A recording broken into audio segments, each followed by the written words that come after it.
Hello and welcome to another episode of MNM Mindset and Muscle. In today's video, we are going to cover the last major muscle group in our 3 do's and 3 don'ts body part series. So we have already covered chest, back, shoulders, biceps, triceps, which means we are going to be going over legs today. Now, legs is a lot to cover, so I thought about breaking it down into quads, hamstrings, and calves, but I think we're going to cover the whole base of the legs in today's video. So as always, before we get started into the 3 do's and 3 don'ts, I will throw up a quick anatomy chart here for you to check out, just so if you are new to this, you are able to follow along with exactly what muscle groups I'm going to talk about. So just for a few seconds, here it is. I realize this chart gives you the very detailed scientific names of all the muscle groups, but to keep it simple for this video, we're going to break it down to quads, hamstrings, and calves. Now that you've got some familiarity with the anatomic setup of the muscles of the leg, let's go ahead and dive in with our first do. Do number 1, do train and prioritize your weakest muscle group in your legs first in your workout. So what do I mean by this? If you have dominant quads or quads are fairly strong and yet your hamstrings are lacking, then train your hamstrings first before quads if you train them both together on leg day. Now obviously this doesn't have to apply if you separate and do a separate hamstring and quad day, but if you are training legs together in one day, train the weaker muscle group first before following up with the stronger muscle group. For me, my calves are my weakest muscle group, though they are improving and coming up. And one of the reasons that they are improving is I prioritize my calves. So whether I'm training my hamstrings or quads separately or together, I always start a leg workout with calf work first. After I do my 2 calf exercises and calf stretches, it serves kind of as both a physical and mental warm-up as well, but I'm able to devote full energy into really feeling and stimulating the calves to grow.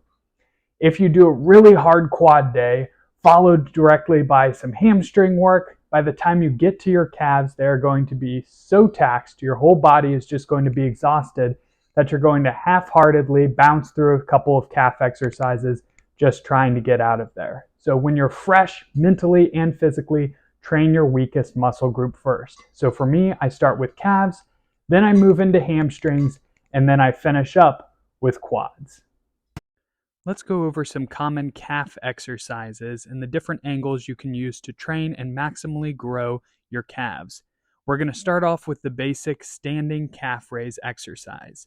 Now with any calf movements, it's important to get a full range of motion, which starts with a complete deep stretch in the calf muscle, which you're going to hold for a couple seconds before driving up by pressing your feet into the pad like you're trying to push the pad down into the floor.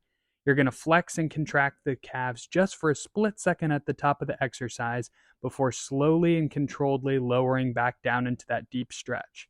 That brief pause at the top and brief pause at the bottom is everything, as that kills the momentum and forces the calves to do the work, rather than just bouncing and allowing momentum and the Achilles tendon to take over. Once you get to failure that way, you can do a couple partial repetitions or add a little bit of a bounce in a controlled fashion to help you get a few extra repetitions. But make sure you keep these clean. So the standing calf raise or any exercise where you're keeping your legs straight is a great way to work the gastroc, which is that big meaty portion on the back of the calves that shows definition when you flex your calves from the back. To work more of the soleus, or the muscle underlying that you can see split from the side of the calves, you're going to train on some sort of seated calf raise. So this is the same way. I zoomed in a little too close here so you can't see my feet very well, but you get the idea. Basically coming nice and controlled up to the top and then a full stretch at the bottom. The final calf exercise that I like to incorporate is either a donkey calf raise or a leg press calf raise like this. Either way, put your body in the same position where you're bent at the hips. You can focus on getting a really good deep stretch on the movement before exploding up, holding the contracted position for a second, and then slowly lowering the weight down. If your gym does have a donkey calf raise machine, I highly encourage you to give it a try. If not, this leg press machine does put your body in pretty much exactly the same position, and I actually favor this style of machine, the hoist leg press, as rather than pushing the seat back, you're pushing the leg press platform forward, which allows me to better concentrate on my calves and get that really good stretch. Number one, do not ego lift when it comes to trying to grow your legs. Now, this applies obviously to any muscle group, but ego lifting is the biggest detriment to legs. For calves, hamstrings, and quads, I see this all the time. For calves, people load up way too much weight, maxing out the standing calf raise machine or throwing 4 plates on the seated calf raise machine and doing these short, choppy, bouncy repetitions where it takes them about 6 seconds to get through 10 reps before re-racking it. This is going to do little to nothing to stimulate your calves, and instead is just going to work your Achilles tendon and potentially cause some plantar fasciitis on the bottom of your foot over time. Slow down the reps, lighten up the weight. Same thing with hamstrings. If you're doing a hamstring curl, you don't want to just bang out the weight, flailing on the machine, at least till you get to the point where you're near failure with perfect controlled repetitions. Then you can start to use the more aggressive repetitions to go to failure. With quads, I see this mostly on squats and leg presses, where people will load up a ton of plates because it is a strong, heavy movement, but then they'll only use a half or quarter range of motion, not really stimulating the muscle, but just trying to pump out the weight from a very short point A to point B.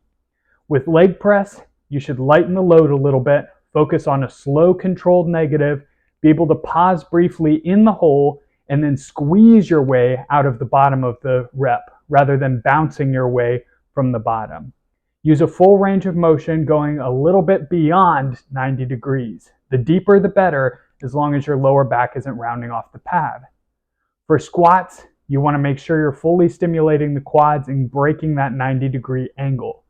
I was able to squat 500 pounds relatively quickly after I started training, but it took me a while to get my legs to grow because I would push my butt back and then come down just a parallel before driving back up in the repetition. And what this did is it just worked my booty and used an athletic, explosive stance that I applied to my athletic training, but did very little to stimulate the quads.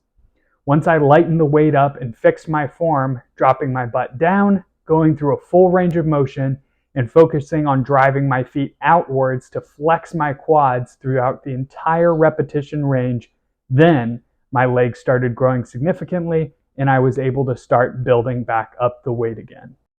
For hamstrings, we really have 3 main angles, and that is a lying hamstring curl, a seated hamstring curl, and some form of straight leg deadlift or Romanian deadlift.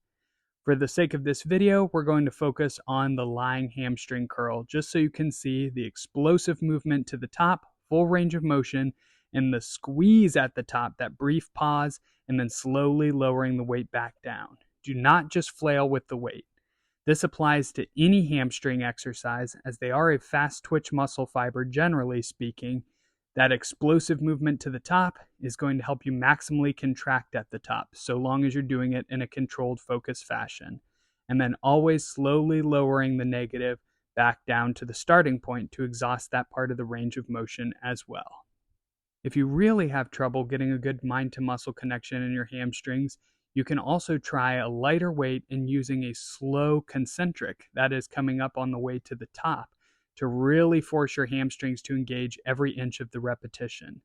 You can also do single leg curls, either lying on the bench here or on a single leg curl machine, to isolate each side one at a time so you can really put all your focus and concentration into feeling that hamstring muscle through the entire exercise. Do take a rest day after you train legs, or at least train a smaller muscle group after you're training your legs. So whatever your split looks like, you should be able to put 100% into your legs. And not only the muscle should be fatigued the next day, but your central nervous system is going to be fatigued as well from focusing on stretching and contracting against the heavy, demanding loads and working those larger muscle groups. This makes it very important to make sure that you're either taking a rest or recovery day afterwards so that you're fresh and able to train optimally after legs, whichever muscle group you're hitting, or train something smaller such as shoulders or arms the day after legs. Going in and trying to train back directly after a leg day is a recipe for disaster for your central nervous system, and likely you're going to be so fatigued that your back workout is going to suffer. We'll start off with an isolation exercise for the thighs, for the quads, which is the leg extension. You can do this on a standard leg extension machine with both legs at the same time, or one leg at a time.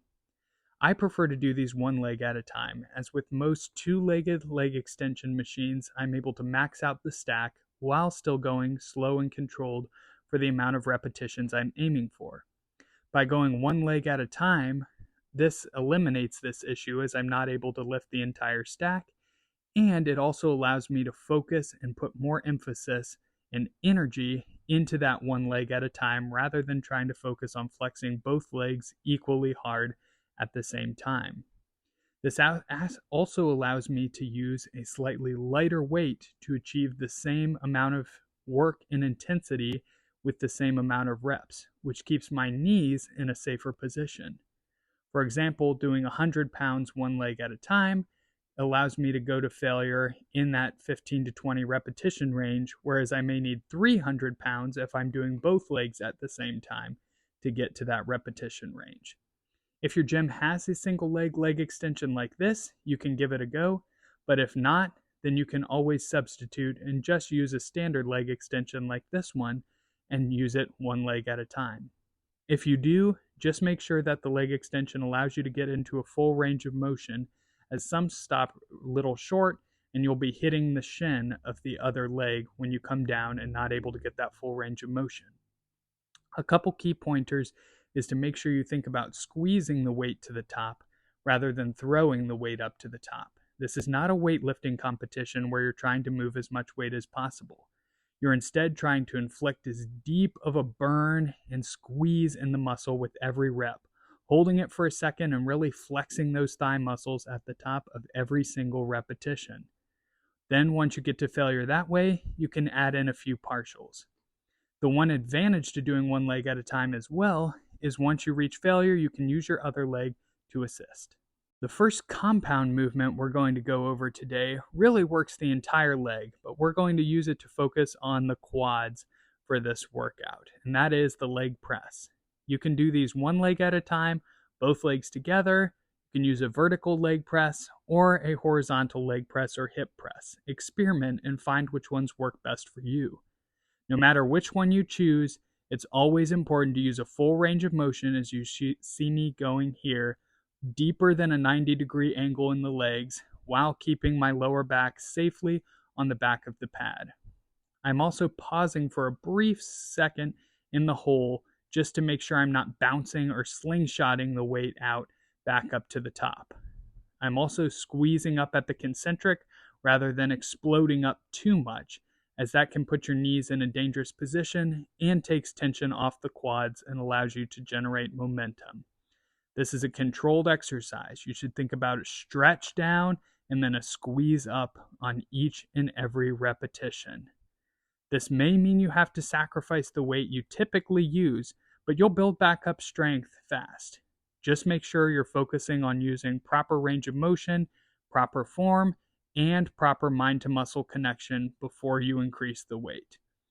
You'll notice here that once I get to the point where I can't get any more in a row, I'll do a brief pause at the top of each rep, coming up, taking a couple breaths, and then moving into the next rep.